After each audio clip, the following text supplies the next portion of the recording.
ಇಷ್ಟು ದಿನ ಸೈಲೆಂಟ್ ಆಗಿದ್ದ ಜಾತಿ ಜನಗಣತಿ ವಿಚಾರ ಮತ್ತೆ ಮುನ್ನೆಲೆಗೆ ಬಂದಿದೆ. ಸರ್ಕಾರ ಈ ಜಾತಿ ಜನಗಣತಿ ಬಿಡುಗಡೆಗೆ ಸಿದ್ಧತೆಯನ್ನು ಮಾಡಿಕೊಂಡಿದೆ ಅಂತೇಳಿ ದಾವಣಗೆರೆ ಉಸ್ತುವಾರಿ ಸಚಿವ ಎಸ್ ಮಲ್ಲಿಕಾರ್ಜುನ ಹೇಳಿದ್ದು, ಜಾತಿ ಜನಗಣತಿ ಬಿಡುಗಡೆಗೆ ಪರ ಮತ್ತು ವಿರೋಧ ಎರಡೂ ಇದೆ. ಎಲ್ಲ ಸಮುದಾಯದ ನಾಯಕರ ಜೊತೆಯಲ್ಲಿ ಚರ್ಚೆ ಮಾಡ್ತೇವೆ ಅಂತ ಪ್ರತಿಕ್ರಿಯೆ ನೀಡಿದ್ದಾರೆ. ಫುಟ್ಪಾತ್ ಒತ್ತುವರಿ ತೆರವು ಮಾಡಿದ ಅಧಿಕಾರಿಗಳ ವಿರುದ್ಧ ಅಂಗಡಿ ಮಾಲೀಕರು ರಸ್ತೆ ತಡೆದು ಪ್ರತಿಭಟನೆ ನಡೆಸಿದರು. ಕೋಲಾರದ ಶ್ರೀನಿವಾಸಪುರ ಪಟ್ಟಣದ ಎಂಜಿ ರಸ್ತೆಯಲ್ಲಿ ಪುರಸಭೆ ಅಧಿಕಾರಿಗಳ ನೇತೃತ್ವದಲ್ಲಿ ಒತ್ತುವರಿ ತೆರವು ಕಾರ್ಯಾಚರಣೆ ನಡೆಸಲಾಯಿತು. ಈ ವೇಳೆ ಅಂಗಡಿ ಮಾಲೀಕರು ಹಾಗೂ ಅಧಿಕಾರಿಗಳ ನಡುವೆ ಮಾತಿನ ಚಕಮಕಿ ನಡೆಯಿತು.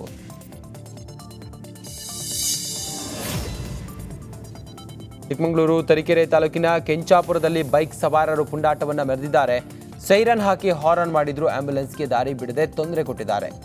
ಬೊಲೆರೋ ಟ್ರ್ಯಾಕ್ಟರ್ ಮಧ್ಯೆ ಅಪಘಾತವಾಗಿದ್ದು ಹಲವು ಜನರಿಗೆ ಗಾಯ ಆಗಿತ್ತು. ಈ ಸಂದರ್ಭದಲ್ಲಿ ಆಂಬ್ಯುಲೆನ್ಸ್ನಲ್ಲಿ ಗಾಯಾಳುಗಳನ್ನು ಕರೆದೊಯ್ಯುವಾಗ ಪುಂಡರು ಅಟ್ಟಹಾಸವನ್ನ ಮೆರೆದಿದ್ದಾರೆ.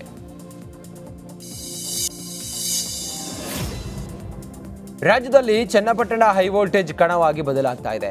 ಉಪಚುನಾವಣೆ ಇನ್ನೂ ಅನೌನ್ಸ್ ಆಗಿಲ್ಲ. ಆದರೂ ಕೂಡ ಡಿಸಿಎಂ ಡಿಕೆ ಶಿವಕುಮಾರ್ ಚನ್ನಪಟ್ಟಣ ಗೆಲ್ಲೋ ರಣತಂತ್ರವನ್ನು ರೂಪಿಸ್ತಾ ಇದ್ದಾರೆ. ಚನ್ನಪಟ್ಟಣಕ್ಕೆ ಭೇಟಿ ಕೊಟ್ಟ ಡಿಕೆಶಿ ಹಲವು ಅಭಿವೃದ್ಧಿ ಕಾರ್ಯಕ್ರಮಗಳಿಗೆ ಚಾಲನೆ ನೀಡಿದ್ರು. ಬಳಿಕ ಮಾತನಾಡಿದ್ರು, ಅಭ್ಯರ್ಥಿ ಬಗ್ಗೆ ಯೋಚನೆ ಮಾಡಿಲ್ಲ, ಅಭಿವೃದ್ಧಿ ಬಗ್ಗೆ ಚಿಂತನೆ ಮಾಡ್ತಿದ್ದೇವೆ.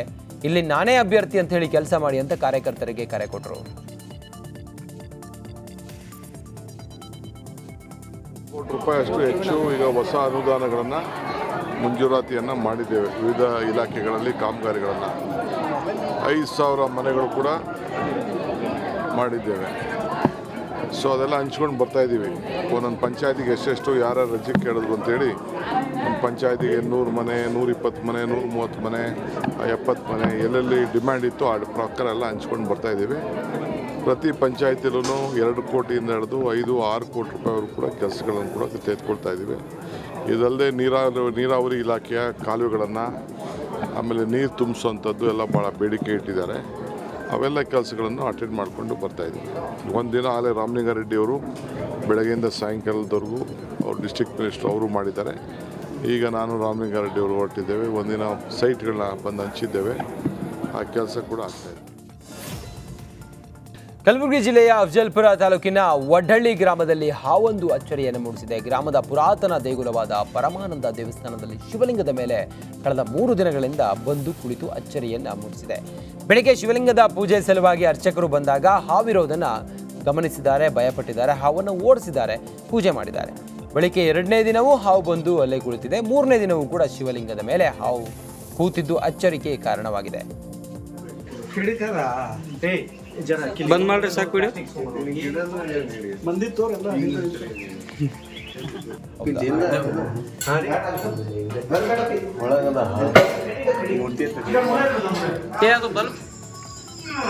ನೋಡ್ರಿ ಅಲ್ಲಿ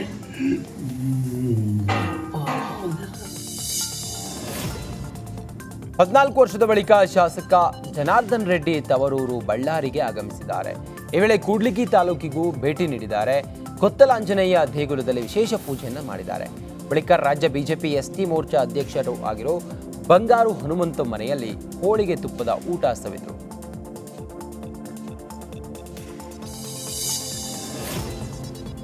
ಬೆಂಗಳೂರಿನಲ್ಲಿ ಬೋರ್ವೆಲ್ ಕೊರೆಸೋ ವಿಚಾರಕ್ಕೆ ಸ್ಥಳೀಯರು ಹಾಗೂ ಅಪಾರ್ಟ್ಮೆಂಟ್ ನಿವಾಸಿಗಳ ಮಧ್ಯೆ ವಾಗ್ವಾದ ಆಗಿದೆ. ನಗರದ ಹೇರೋಹಳ್ಳಿ ವಾರ್ಡ್ ನಂಬರ್ 62ರಲ್ಲಿ ಕಳೆದ 4-5 ದಿನದಿಂದ ನೀರಿಗಾಗಿ ಸ್ಥಳೀಯರು ಪರದಾಡ್ತಿದ್ದಾರೆ. ಶಾಸಕರು, ಜಲಮಂಡಳಿ, ಬಿಬಿಎಂಪಿಗೆ ಎಷ್ಟೇ ಹೇಳಿದ್ರೂ ಕೇಳಿ ಮಾಡ್ತಾ ಇಲ್ಲ. ಹೀಗಾಗಿ ತಮ್ಮ ಸ್ವಂತ ದುಡ್ಡಲ್ಲಿ ಸ್ಥಳೀಯರು ಬೋರ್ವೆಲ್ ಅನ್ನು ಕೊರೆಸ್ತಾ ಇದ್ರು.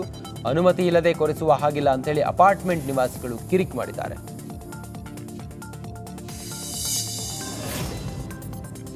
ಬೆಂಗಳೂರಿನ ಹೈಫೈ ಏರಿಯಾದಲ್ಲಿ ಬಿಬಿಎಂಪಿಯಿಂದ ತೆರವು ಕಾರ್ಯಾಚರಣೆ ಮಾಡಲಾಗ್ತಾ ಇದೆ. ನಗರದ ಚರ್ಚ್ ಸ್ಟ್ರೀಟ್ನಲ್ಲಿ ಒತ್ತುವರಿ ಮಾಡಿಕೊಂಡು ಪಾನ್ ಮಸಾಲ, ಸಿಗರೇಟ್ ಅಂಗಡಿ, ಗುಟ್ಕಾ ಅಂಗಡಿ ಇಟ್ಕೊಂಡಿದ್ದವರು ಫುಟ್ಪಾತ್ ಒತ್ತುವರಿಯಿಂದ ಸಾರ್ವಜನಿಕರಿಗೆ ಓಡಾಟಕ್ಕೆ ಸಮಸ್ಯೆ ಆಗ್ತಾ ಇತ್ತು. ಹೀಗಾಗಿ ಚರ್ಚ್ ಸ್ಟ್ರೀಟ್ನಲ್ಲಿ ಹಲವು ಅಂಗಡಿಗಳನ್ನು ಎತ್ತಂಗಡಿ ಮಾಡಿಸಿದ್ದಾರೆ.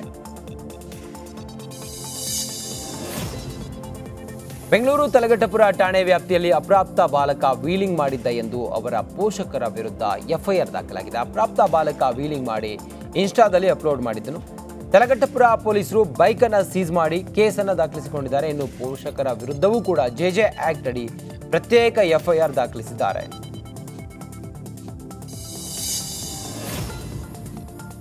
ಬೆಂಗಳೂರು ಬೊಮ್ಮನಹಳ್ಳಿಯ ರೂಪೇನ ಅಗ್ರಹಾರದ ಬಳಿ ಕುಡಿದ ನಶೆಯಲ್ಲಿ ಯುವಕರು ದಾಂಧಲೆ ಮಾಡಿದ್ದಾರೆ.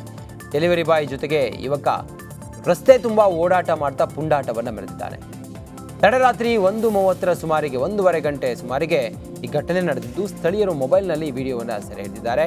ಪೊಲೀಸರಿಗೆ ಟ್ಯಾಗ್ ಮಾಡಿ ಎಕ್ಸ್ನಲ್ಲಿ ಶೇರ್ ಮಾಡಿದ್ದಾರೆ.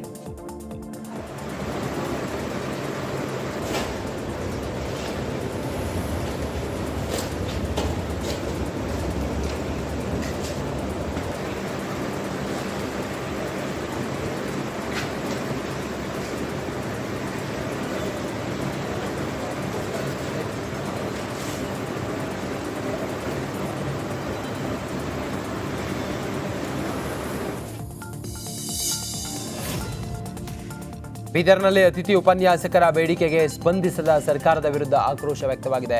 ಪ್ರಸಕ್ತ ವರ್ಷ ಅತಿಥಿ ಉಪನ್ಯಾಸಕರನ್ನ ಸರ್ಕಾರ ನೇಮಿಸಿಲ್ಲ. ಇದರಿಂದ ಜಿಲ್ಲೆಯಲ್ಲಿ 300ಕ್ಕೂ ಹೆಚ್ಚು ಉಪನ್ಯಾಸಕರ ಬದುಕು ಅತಂತ್ರ ಆಗಿದೆ. ತಕ್ಷಣವೇ ಅತಿಥಿ ಉಪನ್ಯಾಸಕರನ್ನ ನೇಮಿಸಿಕೊಳ್ಳಿ, ಇಲ್ಲವಾದರೆ ಉಗ್ರ ಹೋರಾಟವನ್ನು ನಡೆಸ್ತೀವಿ ಅಂತ ಎಚ್ಚರಿಕೆ ನೀಡಿದ್ದಾರೆ. ಸರ್ಕಾರ ಕೋರ್ಟ್ ಆದೇಶ, ಕೋರ್ಟ್ ನಿರ್ದೇಶನ ಇದೆ, UGC ನಿಯಮಾವಳಿ ಪಾಲನೆ ಮಾಡಬೇಕು ಅಂತ ಹೇಳಿ ವಿಳಂಬ ಮಾಡ್ತಾ ಇದೆ. ಸರ್ಕಾರಕ್ಕೆ ನಾವು ಕೇಳ್ತಾ ಇದ್ದೀವಿ. 15-20 ವರ್ಷಗಳಿಂದ ನಾವೆಲ್ಲ ಕೆಲಸ ಮಾಡ್ತಾ ಇದ್ದೀವಿ. ಅವಾಗ UGC ನಿಯಮಾವಳಿಗಳ ಬಗ್ಗೆ ತಮಗೇನು ತಮ್ಮ ಗಮನಕ್ಕೆ ಇರಲಿಲ್ಲೇನೋ ಅಂಥೇಳಿ ನಾವು ಪ್ರಶ್ನೆ ಮಾಡ್ತೀವಿ ಸರ್. ಅದೇ ರೀತಿಯಾಗಿ ಹೊರ ರಾಜ್ಯದಲ್ಲಿ ಹರಿಯಾಣ, ಪಂಜಾಬ್ ಮತ್ತು ಕೇರಳ, ದೆಹಲಿ, ಬೇರೆ ಬೇರೆ ರಾಜ್ಯಗಳಲ್ಲಿ UGC ಅರ್ಹತೆ ಇದ್ದವರು ಕೆಲಸ ಮಾಡ್ತಾ ಇದ್ದಾರೆ. UGC ಅರ್ಹತೆ ಹೊಂದಿಲ್ಲದವ್ರು ಕೆಲಸ ಮಾಡ್ತಾ ಇದ್ದಾರೆ 15-20 ವರ್ಷದಿಂದ. ಯಾಕೆ ಈಗ ಒಮ್ಮೆಲೆ ದಿಢೀರ್ನೇ ತಾವು ಈ ಕೋರ್ಟ್ ನಿರ್ದೇಶನ ಇದೆ ಅಂಥೇಳಿ ಯಾಕೆ ನಮ್ಮನ್ನೆಲ್ಲ 2 ತಿಂಗಳಿಂದ ಇನ್ನೂ ನೇಮಕ ಮಾಡ್ಕೊಂಡು? ಕರಾವಳಿಯ ಪುಣ್ಯಕ್ಷೇತ್ರ ಕಟೀಲು ದುರ್ಗಾ ಪರಮೇಶ್ವರಿ ದೇಗುಲದ ಹೆಣ್ಣಾನೆ ಮಹಾಲಕ್ಷ್ಮಿ ತುಂಡಾಟವನ್ನು ನಡೆಸಿದೆ. ಮಹಾಲಕ್ಷ್ಮಿ ಆನೆ ಸೋಷಿಯಲ್ ಮೀಡಿಯಾದಲ್ಲಿ ಬಹಳ ಸದ್ದು ಮಾಡಿತ್ತು. ಸದ್ಯ ಮಹಾಲಕ್ಷ್ಮಿ ಆನೆ ರೀಲ್ಸ್ ಹಾಡಿಗೆ ಹೆಜ್ಜೆ ಹಾಕಿದ್ದು ಎಲ್ಲೆಡೆ ಮೆಚ್ಚುಗೆಗೆ ಪಾತ್ರವಾಗಿದೆ.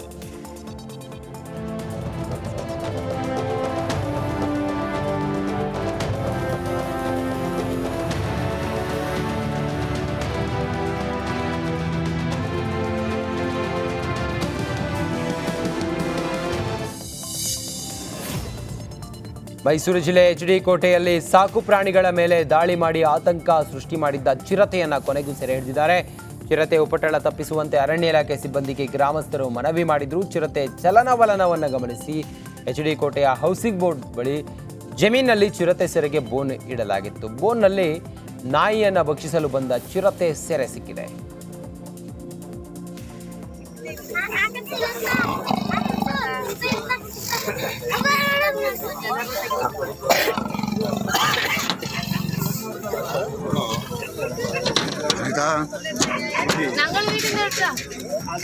ಅನಿತಾ